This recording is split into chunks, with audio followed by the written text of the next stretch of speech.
Good morning. My name is Joel, and I will be your conference operator today. At this time, I would like to welcome everyone to the Organigram Holdings second quarter fiscal 2024 earnings conference call. After the speaker's remarks, there will be a question and answer session. We ask you to please limit yourself to one question and one follow-up question. You may re-queue if you have any further questions. Thank you. Max Schwartz, you may begin your conference. Thank you. Good morning, everyone, and thanks for joining us today. As a reminder, this conference call is being recorded, and a recording will be available on Organigram's website 24 hours after today's call. Listeners should be aware that today's call will include estimates and other forward-looking information from which the company's actual results could differ. Please review the cautionary language in our press release dated May 14, 2024, on various factors, assumptions, and risks that could cause our actual results to differ. Further, reference will be made to certain non-IFRS measures during this call, including adjusted EBITDA, free cash flow, and adjusted gross margin, among others. These measures do not have any standardized meaning under IFRS and are intended to provide additional information and, as such, should not be considered in isolation or as a substitute for measures of performance prepared in accordance with IFRS. Our approach to calculating these measures may differ from other issuers, so these measures may not be directly comparable. Please see today's earnings report for more information about these measures. In this call, references to fiscal 2023 are to the 13-month period from September 1st, 2022 through September 30th, 2023. Listeners should also be aware that the company relies on reputable third-party providers when making certain statements relating to market share data. Unless otherwise indicated, all references to market data are sourced from Hifyre in combination with data from Weedcrawler, provincial boards, retailers, and our internal sales figures. Today, we will be hearing from key members of our senior leadership team, beginning with Beena Goldenberg, Chief Executive Officer, who will provide opening remarks and commentary, followed by Greg Guyatt, Chief Financial Officer, who will review our quarterly financial results for Q2 fiscal 2024. Also joining us for the question and answer segment is Tim Emberg, Chief Commercial Officer.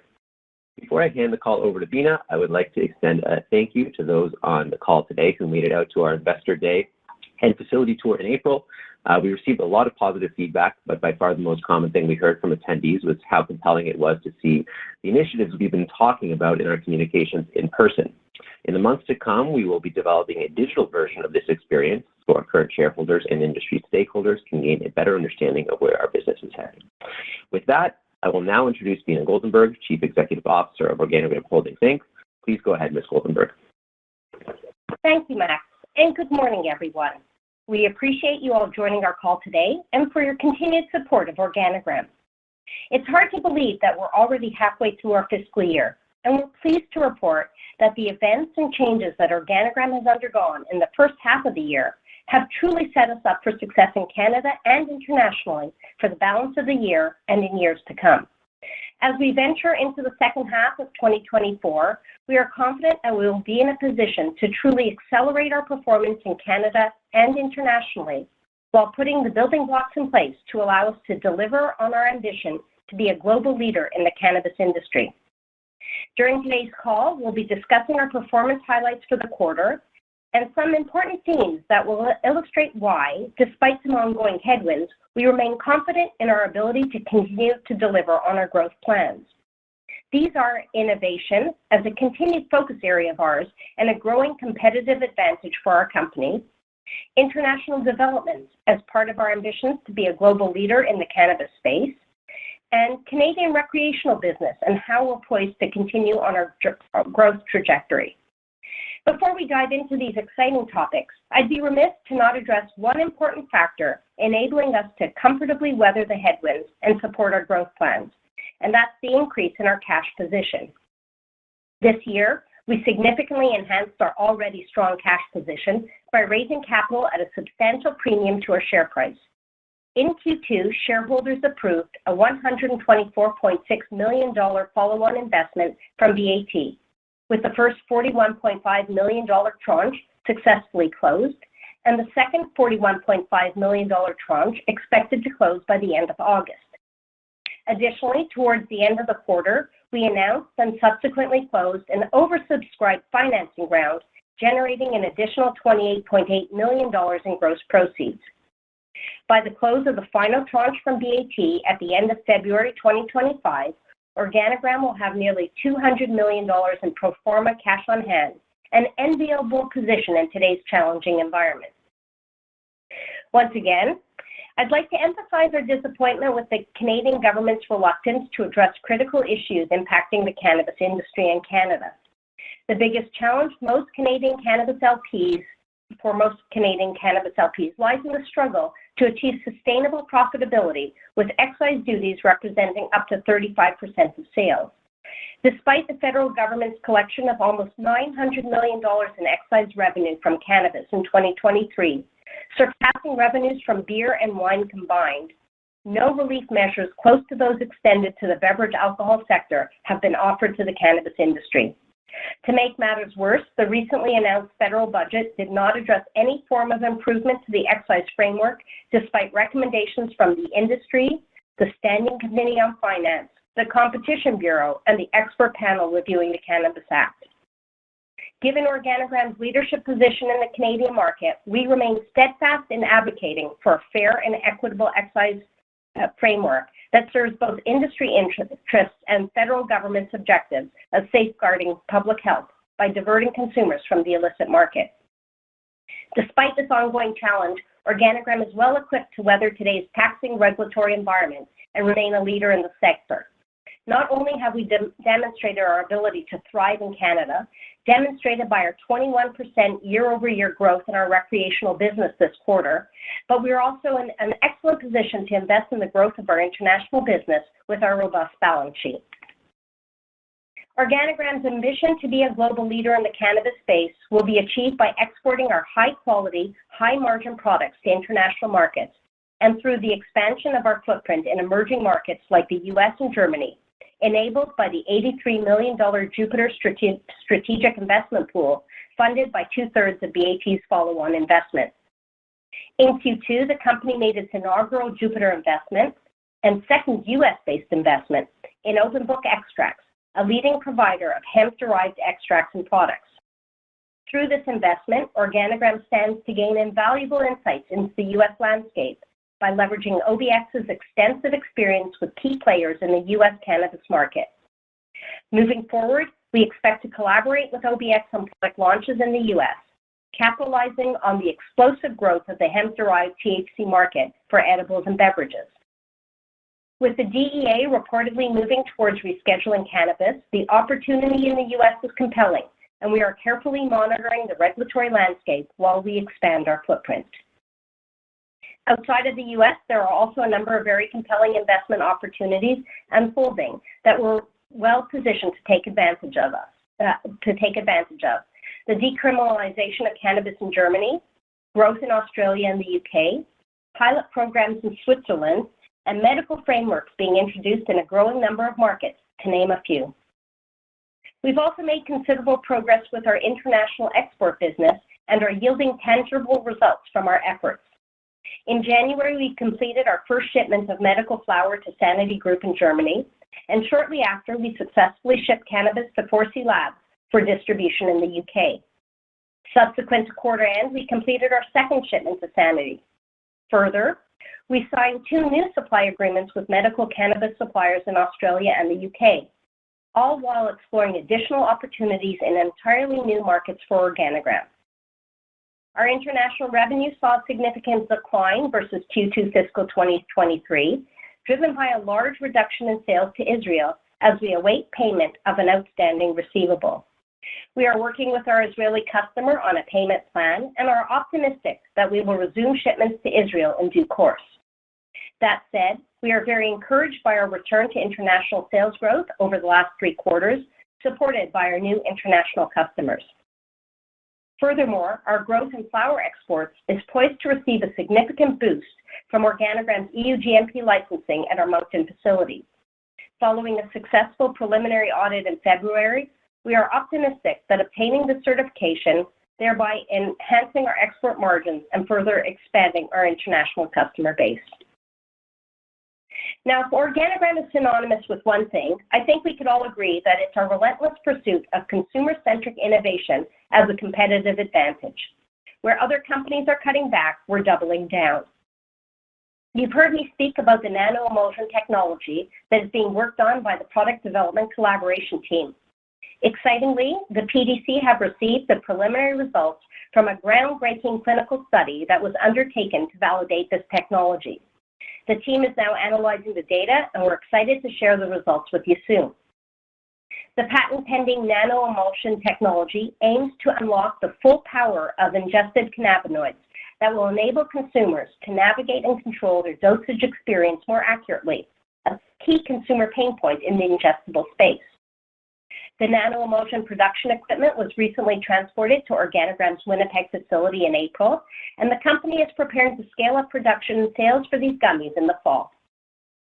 Another differentiated innovation play we remain bullish on stems from our first U.S. investment in Phylos Bioscience in May of 2023.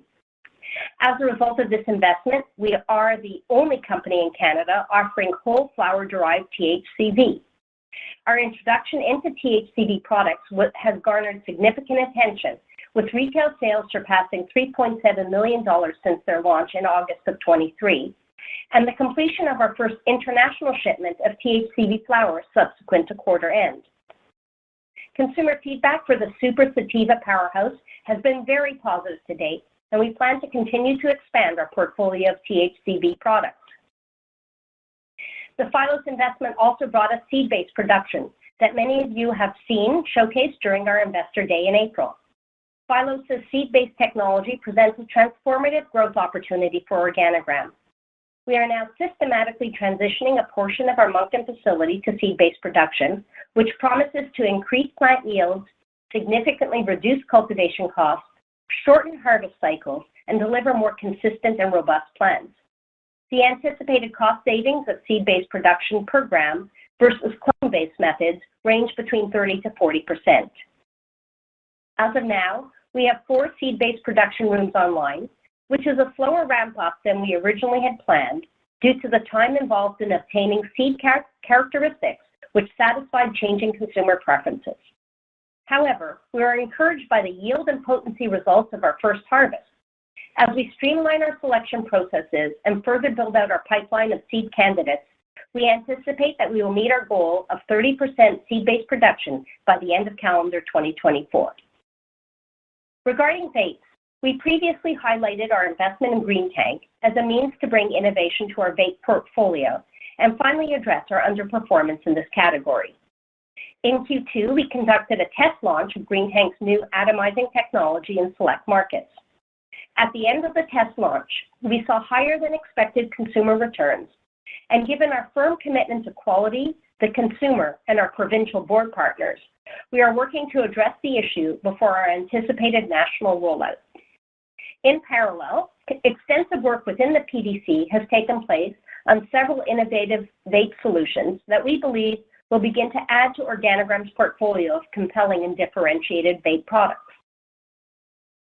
On the research innovation front, Organigram's recent achievements include significant reductions in THC to CBN conversion time by 75%. We are now able to produce 100% of our CBN demand in-house and are on our way to doing the same with CBG. We have also developed an isolation method to produce zero THC THCV isolate with an 85% purity level.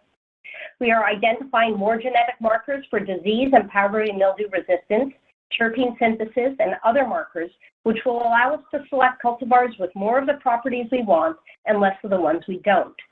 As we continue to identify new genetic markers, it's only a matter of time until we can selectively breed F1 seeds that result in the consistent expression of the desired genetics.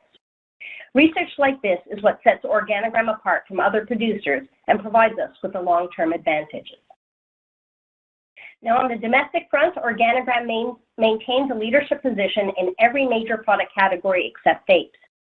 As of Q2, Organigram held the #1 position in milled flower, #1 in hash, #1 in ingestible extracts, #1 in pure CBD gummies, #2 in overall edibles, #2 in infused pre-rolls, #3 in all pre-rolls, and #3 in dried flower, bringing us to the overall #3 market position in Canada. Our continued success in almost every category is owed to our relentless dedication to quality, innovation, and focus. As the top pure-play cannabis company in Canada, everything we do at Organigram is geared towards creating the most exciting cannabis brands and products on the market, developed in Canada to delight consumers around the world. Regionally, we achieved remarkable growth in Atlantic Canada, with retail sales surging by over 36% to achieve a 16.1% share.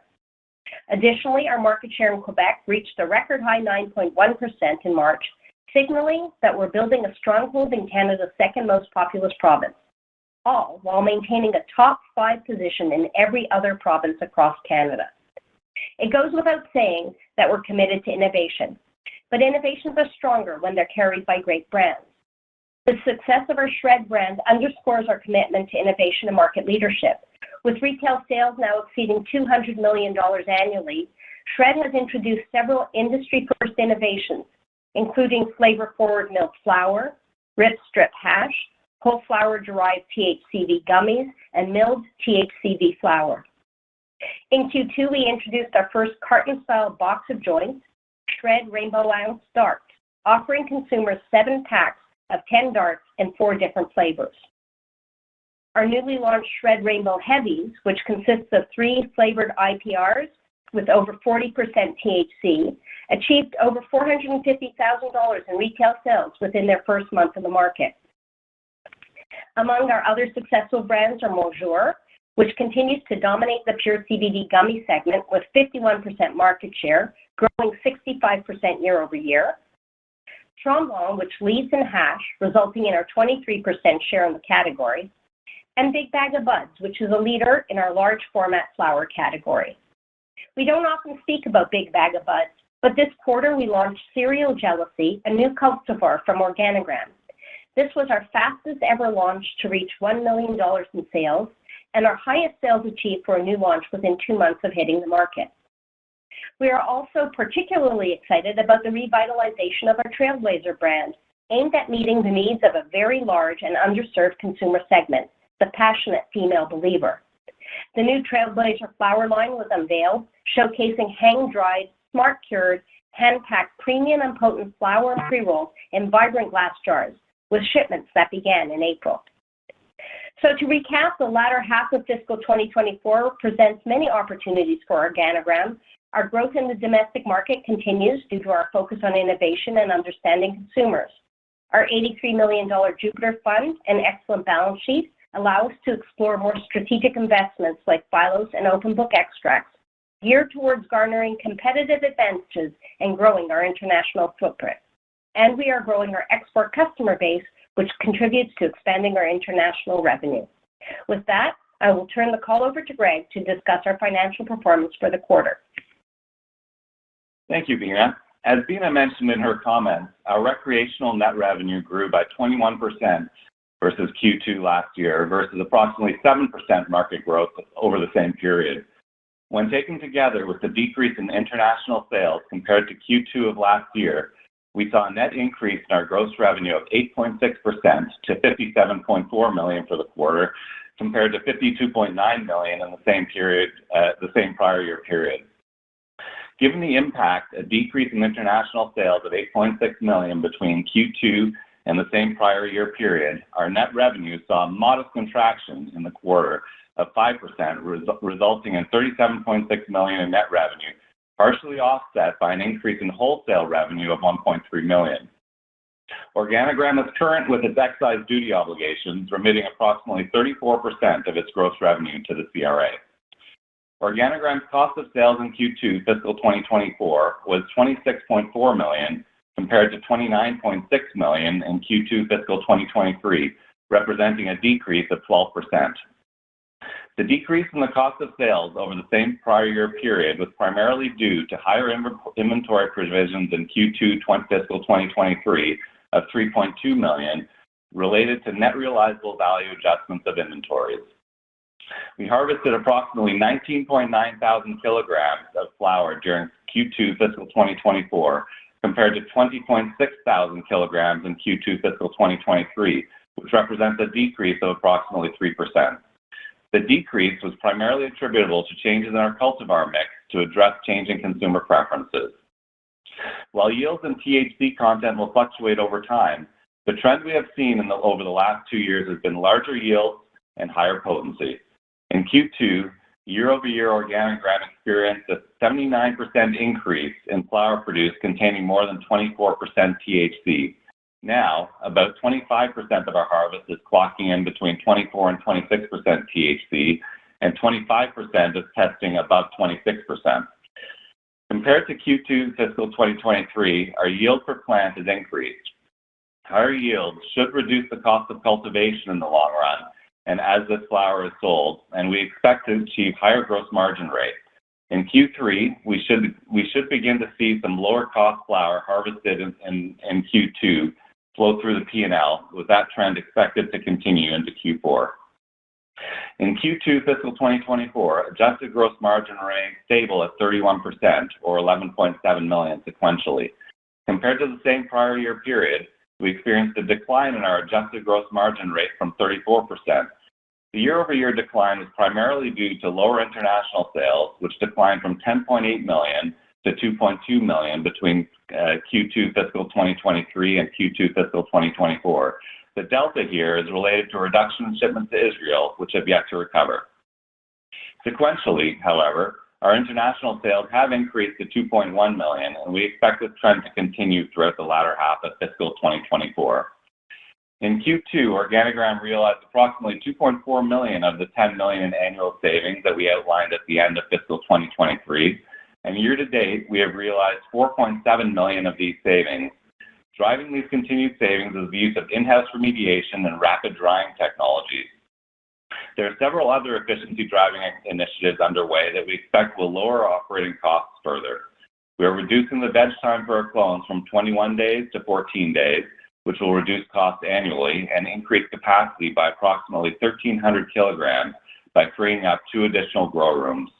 Also, we are focused on power reduction initiatives, which we project will result in $2.3 million in annual savings. We're optimizing warehouse distribution between Moncton and Winnipeg to save on freight for customers in Western Canada.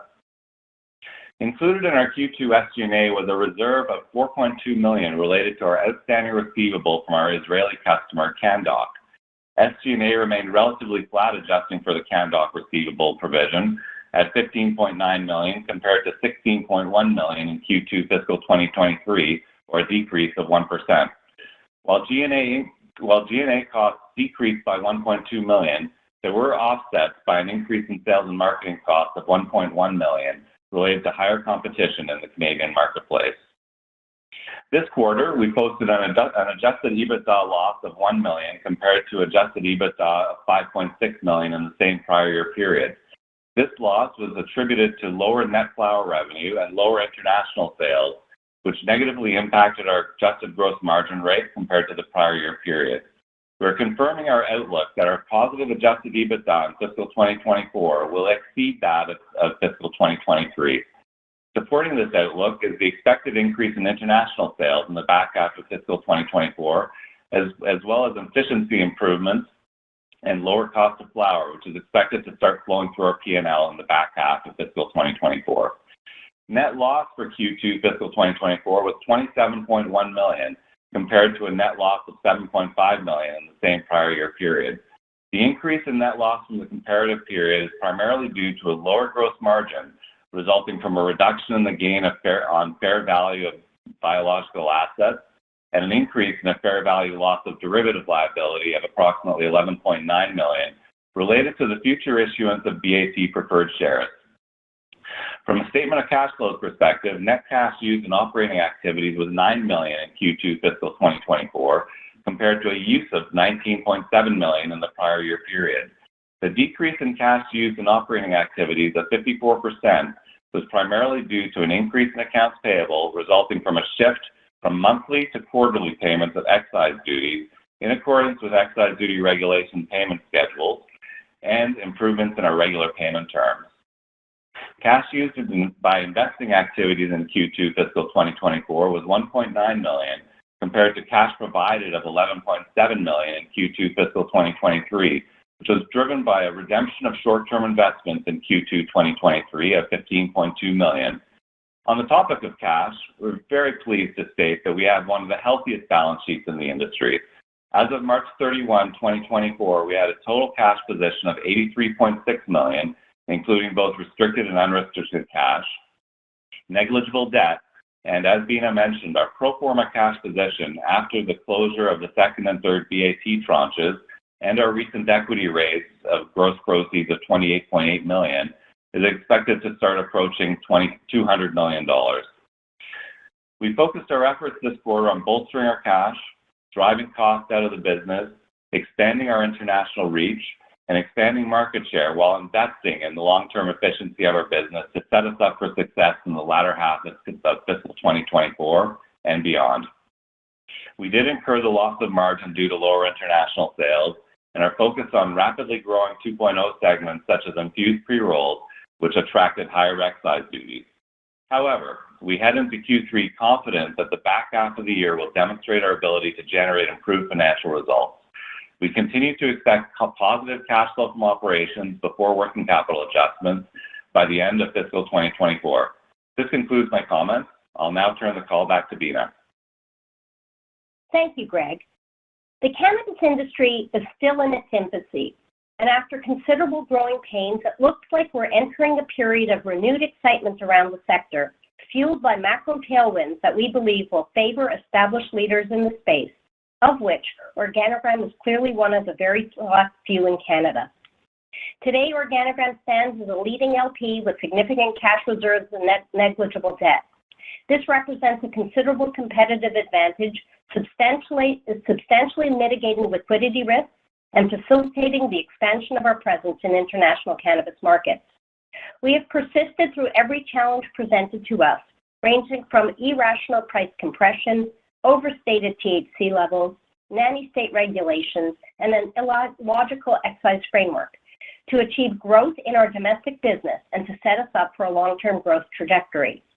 We also recognize the benefits of being challenged to bring excellence into every aspect of our business and have used this environment to hone our competitive edge. While this quarter we reported negative adjusted EBITDA, we're confident that our domestic and international market growth, our innovation pipeline, and investments in long-term efficiencies will result in improved financial performance throughout the back half of fiscal 2024. We look forward to updating you on our progress next quarter. So once again, thank you for your continued interest and support of Organigram. I will now open the call up for questions. Thank you. The floor is now open for questions. If you have dialed in and would like to ask a question, please press star 1 on your telephone keypad to raise your hand and join the queue. If you would like to withdraw your question, simply press star 1 again. If you're called upon to ask your question and are listening via loudspeaker on your device, please pick up your handset to ensure that your phone is not on mute when asking your question. And again, we ask that you please limit yourself to one question and one follow-up question, and you may re-queue for further questions. Your first question comes from the line of Aaron Gray of Alliance Global Partners. Your line is open. Hi, good morning, and thank you for the questions. First one for me, Greg, I believe you mentioned still expecting adjusted EBITDA to exceed prior years. So I think that's in reference to the 5.5, right? So I just want to make sure I heard that correctly. And then if you could just provide, some more granularity in terms of those puts and takes. You talked about, some of the gross margin improvement you're expecting in terms of shifting to the seed-based production. You talked about some OpEx improvements as well. You mentioned greater international, I believe, when you made reference to that as well. So just in terms of the puts and takes of getting to EBITDA exceeding 2023 for the back half of fiscal 2024, what we should expect in terms of the top-line gross margin and EBITDA to help us get there. Thank you. Sure. Thanks, Aaron. Let me try to unpack all of that. So first, your question on EBITDA. Yes, you heard that correctly. We'll exceed the EBITDA from fiscal 2023 in the back half of this year. As far as margins and the various puts and takes, first I'll start with in the second quarter, and we had versus the prior year we had less international. As you know, international is much higher margin than domestic and does not include any excise duty obligations. Also during the quarter, our mix skewed towards IPRs, which is good news in that we're driving leadership in that category. But at the same time, it's a new category for us. So we're still working out some of the kinks in the production area and really working on improving our production efficiencies there, which we've made good progress on, and we expect to see some movement on that in the back half of this year. Also in the second quarter, we had lower JOLTS sales, Q2 versus Q1, which also would have been a bit of a drag on margin during the period. So as we go forward into the back half of the year, you mentioned the seed-based production that should start flowing through towards Q4, and as Beena mentioned, that's about a 30 to 40% cost reduction, and that's not going to be 30 to 40% in totality, obviously, but as we said before, our plan is by the end of calendar this year to have about 30% of the garden seed-based, which we'll see the benefit from. Also, moving forward, we're really working on making operational efficiency improvements in some production areas where we've seen higher waste than we would have liked in Q1 and Q2, and that's particularly around tube-style pre-rolls, which again is a relatively new process for us. And just in the last number of weeks, we started to see real improvement in that area. We expect to drive that going forward as well. Also, just the cost savings initiative that we mentioned before about the 10 million target for the year, made great progress on that. 5.5 million more to go in the back half around freight, logistics, energy, and also some post-harvest efficiencies that we expect to see coming through. Hope that answers your question there, Aaron. No, it did. No, really appreciate that color there, Greg. Second question for me, right? So you guys have the OBX investment. Within the U.S., there's been a number of public operators, talking more about the hemp-derived beverage market specifically, but also, edibles, including some listed on the NASDAQ, similar to you. So can you speak, towards your views specifically on the hemp-derived beverage and potentially edibles market too? Given your line of sight with the OBX investment, are you seeing some opportunities there? Is there some ability for you to leverage BAT's distribution? It's not a liquor channel there, but there's still some convenience and maybe some bodegas and otherwise that could be leveraged. So just your view of the hemp-derived beverage market, how big the opportunity is, and if you think there's opportunities for OGI to come within it. Thanks. Sure. Thank you, Aaron. So first of all, we're very excited about the hemp-derived THC market for ingestibles, for both beverages and for edibles. And certainly our relationship with OBX gives us a first line of sight into the market and the opportunity. We do see there's a patchwork of states in the U.S. that have regulated the Delta-9 THC hemp-derived, and there's some that are perhaps not regulated but are not enforcing. And so this market continues to grow, and we continue to track how big the opportunity is. What excites us about this is the direct-to-consumer opportunities that you could move product across state lines. So there's a lot of very interesting opportunities around this space. We are reviewing what the opportunities are internally. We see the opportunity of using the nano-emulsion technology that we're developing in some of the products that we take to the market in the U.S. At some point in the future, and the opportunity to leverage the clinical study that we did to make claims in that market. So we do think we have a competitive differentiation that we could take so we could enter the market. We are looking at whether it's beverages or edibles, and we're looking at ways to get the product to market. So nothing in the short term in terms of using the BAT distribution network. We'd be looking at how OBX is getting products out. We'd be looking at other partners that we could leverage. So it's still a work in progress, something that we're evaluating as we look out. And obviously, needless to say, everything we do, we're going to make sure that we're compliant with our NASDAQ listing, with our TSX listing. So this is an area that we're navigating carefully as we look to get some product into the U.S. market. Your next question comes from the line of Matt Bottomley of Canaccord Genuity. Your line is open. Good morning, everyone. Hope everyone's well. Just had a follow-up question on the reserve you took for that receivable. So relative to your international contribution, it is sizable, obviously not really material to the company or quarter overall, but I'm just curious if we can get a little more detail on that. Is this biomass that wasn't accepted over in Israel? Is there a dispute there? Has that product been returned? I'm just trying to get an idea of where that relationship is, and then if Israel is still a market that will be a focus in the near term. No problem, Matt. Let me take that on and say to you that there is no issue with the product that was shipped over.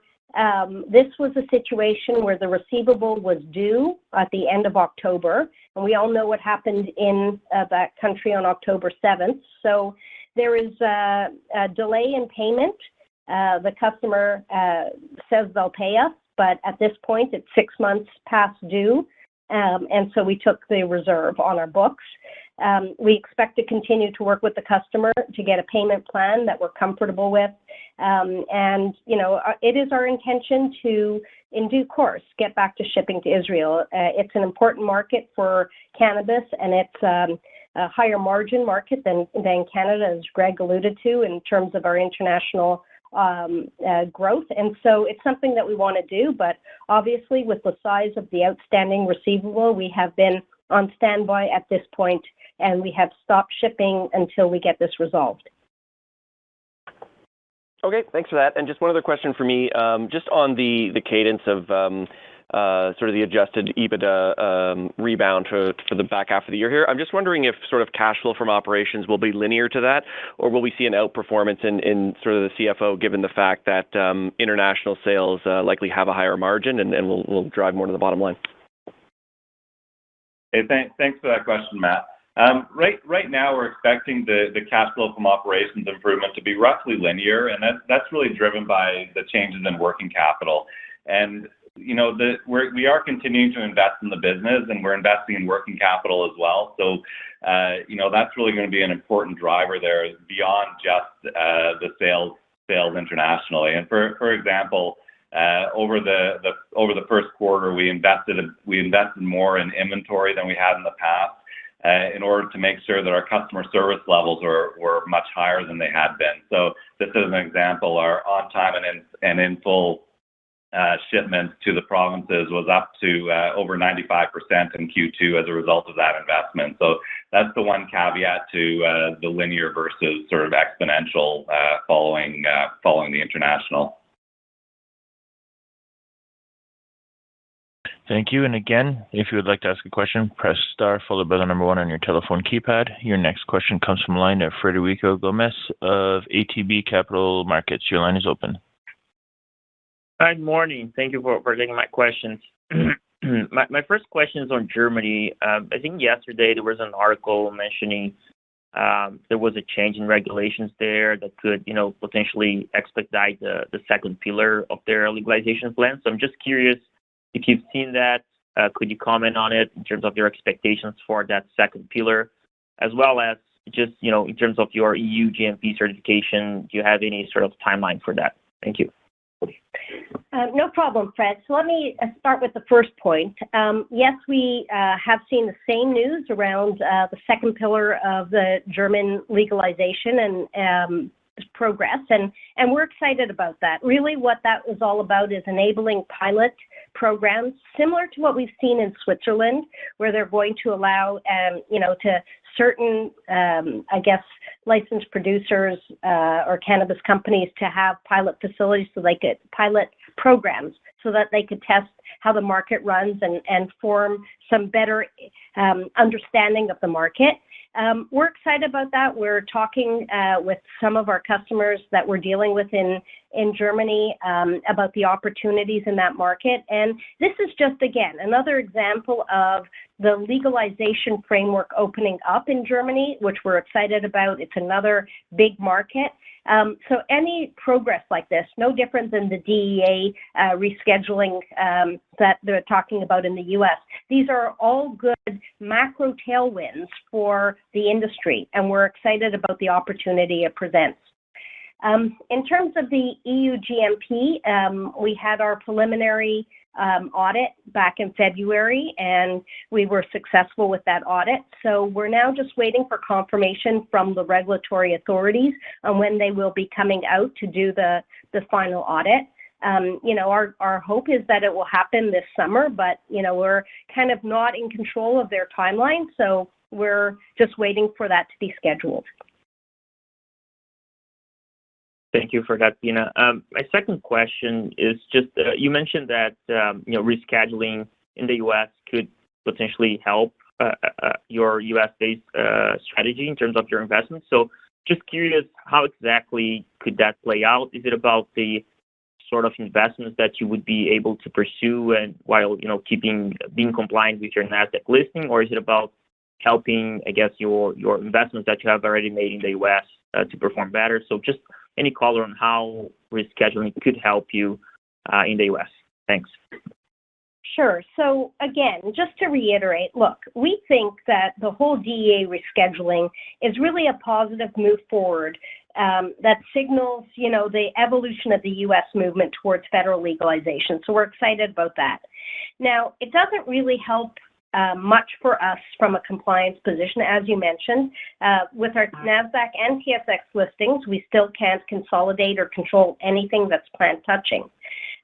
However, we do think that the whole rescheduling is expected to take some time, but it will happen, and we think that this will benefit our two U.S. investee companies, and we're invested in them, so that's a benefit to us. It's still a small amount of benefit at this time, but we think that with the Jupiter Fund, we have the opportunity to take advantage of other opportunities in the U.S. market. And so this is just a positive all around for us as we look to expand our global footprint. Thank you. And with no further questions, that concludes our Q&A session. I will now turn the conference back over to Beena for closing remarks. Well, again, thank you, everybody, for joining the call today. I know that we have some exciting plans ahead, and we do look forward to updating you on our progress next quarter. So with that, I'll end the call.